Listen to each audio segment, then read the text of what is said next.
प्रणाम।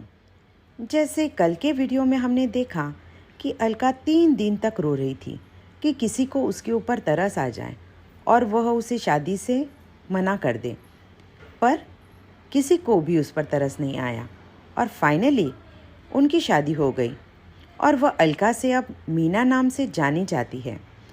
जैसे हमने देखा कि शादी के बाद भी मीना ने अपनी धर्म आराधना जैसे वह पहले करते थे वैसे ही जारी रखी।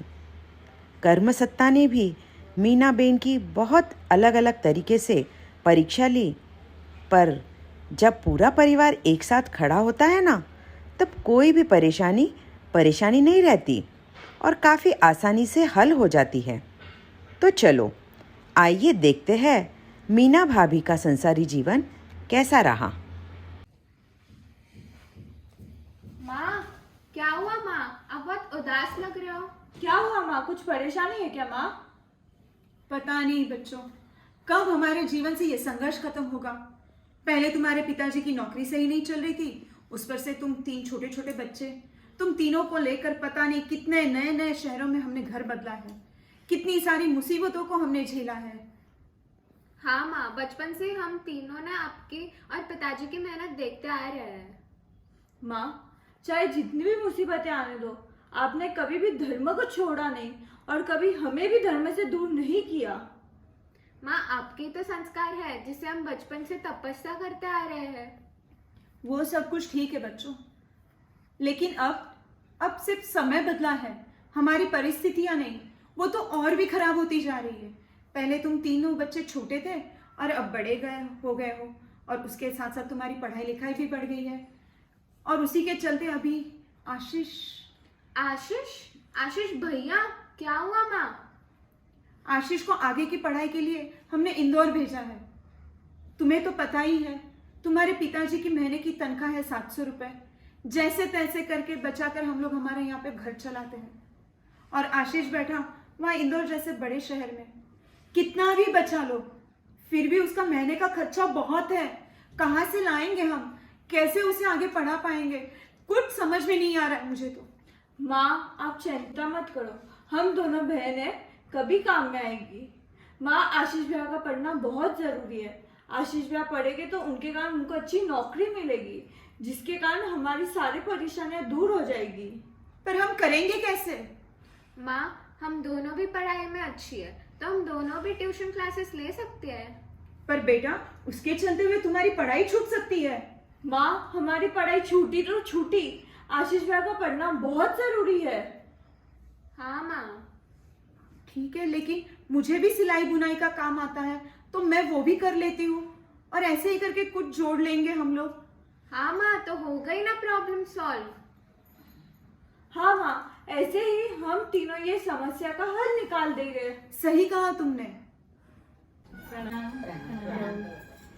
तो मीना भाभी, जैसे कि हमने वीडियो में देखा है, आपके लाइफ पे बहुत उतार चढ़ाव आए, तो आपने ये सब उतार चढ़ाव के साथ आपके धर्म को कैसे कंटिन्यू रखा?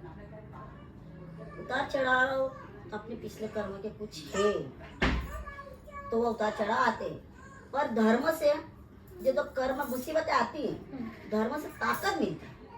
उस कर्म जो चढ़ाव आते उनको झेलने की, उनको मुसीबत को अपन को संवारने की, तो धर्म से अपने को ताकत मिलती है कि नहीं, ये ऐसा नहीं करना है, ये जो आया है ये जाएगा। यहाँ धर्म ऐसा सिखाता है, ये आएगा ये जाएगा, यहाँ गलत कदम नहीं उठाना, धीरज रखो। बस धर्म ये सिखाता, धीरज रखो, होगा, ठीक होगा। बस मुझे यही। कोई ऐसा उदाहरण आपके लाइफ में आपके साथ हुआ? ऐसा देखो, हम सेलवा रहने गए, तो जब ज्यादा टाइम नहीं हुआ था, 88 में गए, 89 में प्रतिष्ठा थी, तो प्रतिष्ठा में पत्रिका में हमारा नाम 70 वेदी पूजा में किसने लिखाया पता नहीं, अभी तक भी हमको पता नहीं। पत्रिका हाथ में आई तो देखा कि 70 वेदी पूजा सुरेश चंद्र बंसाल। हमें पियर वालों से फोन आया, पत्रिका भेजी, आपके घर की पूजा, हमको फोन नहीं। मैंने कहा हमको ही पता नहीं हमारी घर की पूजा है, हमको फोन नहीं।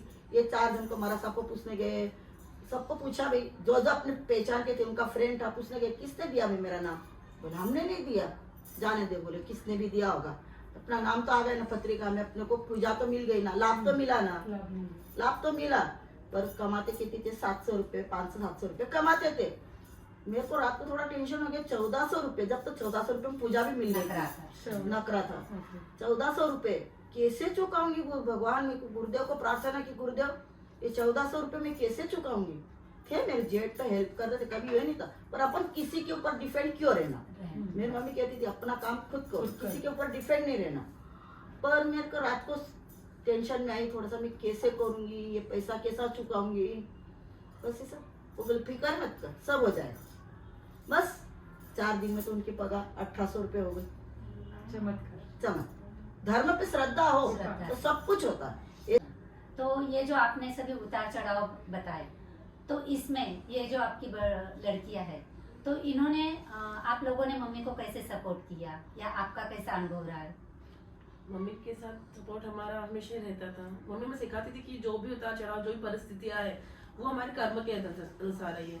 अगर हम उसे बदल सकते हैं तो बदलो, नहीं बदल सकते तो उसे वैसे ही एक्सेप्ट करो। हम उसके लिए रोना धोना नहीं करना चाहिए कि यार ये मेरे साथ ऐसा क्यों हुआ, वैसा क्यों हुआ। जो भी हुआ हमारे कर्म के हिसाब से हुआ। हमने जो पिछले जन्म में किया वो हमें इस जन्म में मिला। एक परिस्थिति ऐसी थी कि भैया को हम बाहर इंदौर पढ़ने गए थे और पापा बहुत बीमार पड़ गए थे। ऐसी परिस्थिति कि घर में खाने के लिए भी प्रॉब्लम्स आ रहे थे। वैसे इस परिस्थिति में हमें उन्हें भैया को वहाँ पढ़ाई के लिए पैसे भेजना पड़ते थे।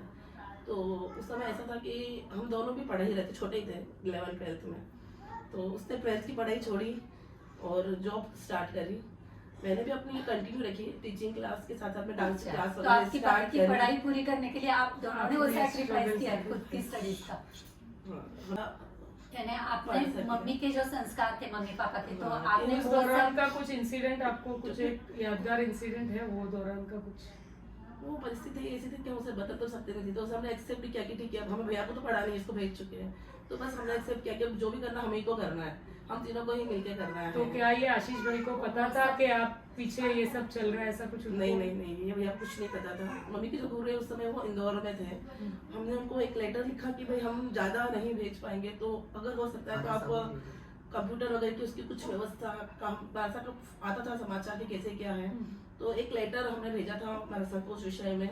तो वो लेटर भैया के थ्रू भेजा और लिखा था कि उसमें भैया को न बताया, बट वो था कि माता जैसे दिया लेटर वो तुरंत ही पढ़ लिया और उसको हमारे घर की सारी परिस्थिति को मालूम हो गई। यानी उन्हें भी पता नहीं था कि हमारे घर में क्या हो रहा है, हमें कैसे आप लोग मैनेज करके उनको वहाँ पे पढ़ा रहे हो।